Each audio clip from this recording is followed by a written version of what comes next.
LMGs are back on top. I don't know how you forget about them, but they all clap faster than every single assault rifle. So even if you miss 1 or 2 shots, you're still getting your opponent down quicker and with more ammunition. Let me give you a loadout for every single LMG. Almost every single LMG is below 800 milliseconds time to kill, which is 100 to 200 milliseconds faster than most of the assault rifles, with the caveat of having very clunky reload. I mean, this is a 100-round mag, and you're kind of like stuck in this as soon as you're done with 100 bullets. That being said, these 100 bullets are enough to wipe a whole squad. But there's also the HCR and the RPK, which have a very quick reload, and the ICARUS, which has the movement speed of an assault rifle. Now, the Sakin is still hovering around 758 milliseconds time to kill. And the good thing about LMGs is, as soon as you put on high velocity rounds, you have 1,000 meters per second bullet velocity, which is more than enough for long range beaming. So one and done. For the optic, we're going to be today focusing on the SZ Throw 7, which I personally like a lot over the other ones. It has this nice little cross, and it moves very good in the bounds of the side. And yes, you notice this gun does a little bit of a wild wibble wobble at the end that might throw your aim a bit off. Now, for LMGs, I've noticed one thing. Stocks help a ton.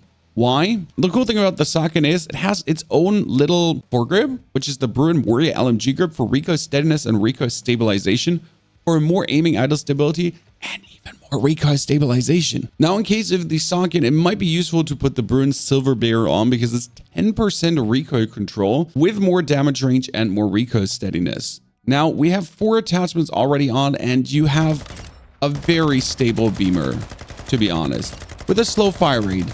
But still, the sight at the end is kind of bibbity bouncy around. And if you're actually looking at the recoil, you kind of notice why. It's going like up, down, up, down, up, down. Like, you know, shots go up, down, up, down, up, down, up, down, up, down, up, down, up, down. It's not really horizontal recoil. It's kind of weird.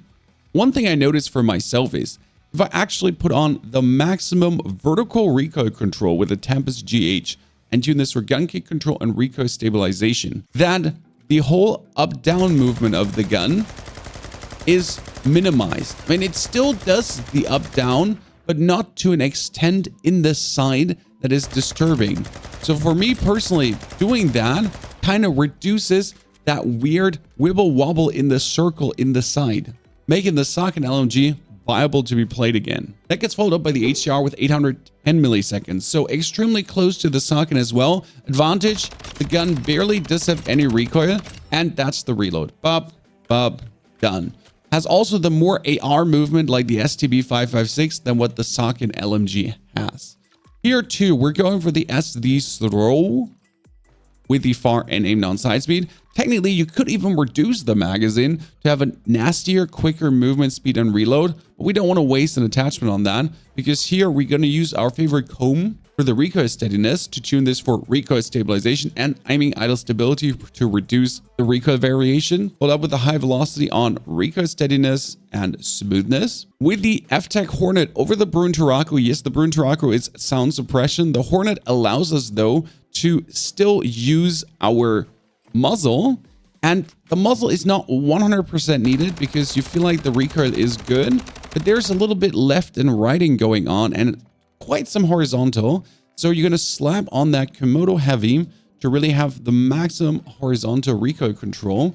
Now, when you're shooting it away, you notice that it doesn't do this very heavy pull to the side anymore that it has done here before, and is way straighter.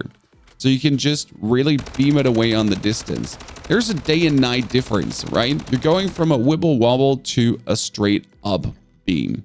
Technically, you could put off the F-Tech Hornet, which takes a lot of recoil control away, to add a little bit more aiming idle stability and recoil stabilization, but you're going to miss out on in total recoil control. It just would make it a wee bit visually better. I mean, you notice recoil is roughly the same.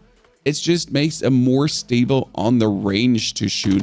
Full velocity also on point, and you can just get your opponents absolutely laser beamed. Now we get the ICARUS LMG, and that's what I said. The gun is quite one of a kind because It has the movement speed of an AR. Do you notice this? This is insane. And it reloads relatively quick with the 75 round mag, has a high fire rate, which might be a problem here and better suited for controller players, because in general, the high fire rate might make it harder to hit the head peaks, but it is still extremely precise. We're putting on the throw again for far and aim down side speed. The high velocity rounds is a must for recoil steadiness and smoothness. And here, the barrels are completely useless. Don't even look at the barrels. They do nothing for the gun. But that's a good thing because it allows us to really go for the F-Tech Ripper, aiming out stability, and recoil stabilization, followed by the Extend Ported for the vertical recoil control and stabilization. And then last but not least, there's something really cool, and that's the Demo Precision Elite Factory Stock, giving you some recoil control, but even more aiming idle stability and, well, a little bit of aim down side speed. Technically, we could take the Sakin ZX back grip, but it reduces aiming idle stability, and that might increase the recoil variance, and we don't want that. Now with what we have here, you notice, oh yeah, this is quite decent. And even on the distance, that is more than good enough to keep on. Now you're saying horizontally it doesn't feel good. Swap the Extend Ported for the maximum horizontal recoil control, but I've been faring well with the Extend Ported. The RAAL LMG is still boasting a 719 milliseconds time to kill, which is absolutely insane, but they heavily increased the recoil. You're actually going for the SZ side for far and aim down side speed without a single attachment is not only extremely loud, but it really does bug over the place. Is there a chance to get this under control? Under barrel, you have again the specialized grip, the SA side grip for aiming idle stability and recoil stabilization. And here I would also tend to go for the maximum vertical recoil control. And that is the Rocket on gun kick control and recoil stabilization. For the barrel, you actually have 16% recoil control with the Rhino. Yes, 16%. That's quite intense. And last but not least, ammunition with a high velocity on steadiness and smoothness. Now that looks possible. You do notice some horizontal variation. The problem is it's either horizontal variation or vertical super kick. Controllable, but I would not play this anything else but Ashika Island, to be honest, because on longer range shots on the Warzone, on the El Mazrah, it might stink a little bit. Now to our good friend, the RPK, broken and still working. One thing that has happened is that it has some uncontrollable horizontal wibble wobble going on. Again, we have this very cool 60 round mag that super reloads, and we're going to put on high velocity plus recoil steadiness and smoothness together with the SZ optic. And if I'm shooting this here, you should notice you go up, up, up, very stable, and then you kind of start getting very bad. So the first 10 shots, you're actually extremely good. And that is something you do notice when you're shooting. You go in, and that's how I kind of have fared shooting it. Just aggressively resetting your recoil after every X bullets. We're putting the TLR8 for recoil stabilization and control. We're putting the underbarrel with the F-Tech Ripper to get rid of any kind of visual bibbity bounce. The barrels have never been worth it, and therefore we get the stock with the heavy support stock because of the huge aiming idle stability increase and some aim down side speed as well. Now, still, even with all these attachments, we shoot this. You notice it's straighter, but after a while, it goes into this overdrive mode. And that's what you really have to take care of. You go for 10 shots here, reset, 10 shots here, reset, and 10 shots here, and then 10 shots here, and then 10 shots here, and do this minimal reset. It is way more unruly than it has ever been, but it's still able to be shot, especially when you get used to the shooting pattern. That was 800 milliseconds on the RPK. Last but not least, the Rapp H with 750 milliseconds.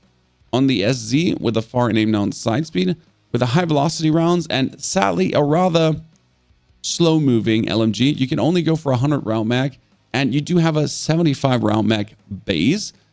You have an extreme high fire rate, which doesn't have much pull. It's just shooting very fast, and therefore tends to be a little bit. You notice how the first pull is. You kind of fly out of the first two bullets and go up. That's what you kind of vertically want to pull down so that you're actually not going away from your target with the Tempest GH on the gun key control and recoil stabilization, so you can shoot these head peaks better. For the underbarrel, we're taking the F-Deck Ripper as well, with aiming out of stability and recoil stabilization. And there's no barrel. That makes sense on this one as well. Looking at the stocks, there is our mere factory stock, which what we're doing is aiming idle stability as well. Yes, you can tune this towards aiming idle stability. But in this case, I prefer going for the LMG grip, and that would be the Lachman TCG, and then go here for aiming idle stability and recoil steadiness. In this case, that should work better than the stock and really offsets this beginning here. As you notice, everything is closer together, that when you're really trying to shoot these headshots, even on range, you're actually on target. It's shooting relatively fast and has a better movement speed than some of the other LMGs. So you want to play more aggressive with this for sure. But you notice it is not impossible to be kept on. There's no reason to not look at the LMGs, especially at the ICARUS due to the movement speed. If you still prefer the fast reload of the ARs, no one is going to fault you. And if you're looking actually for builds for every single AR, well, there's the video. Enjoy.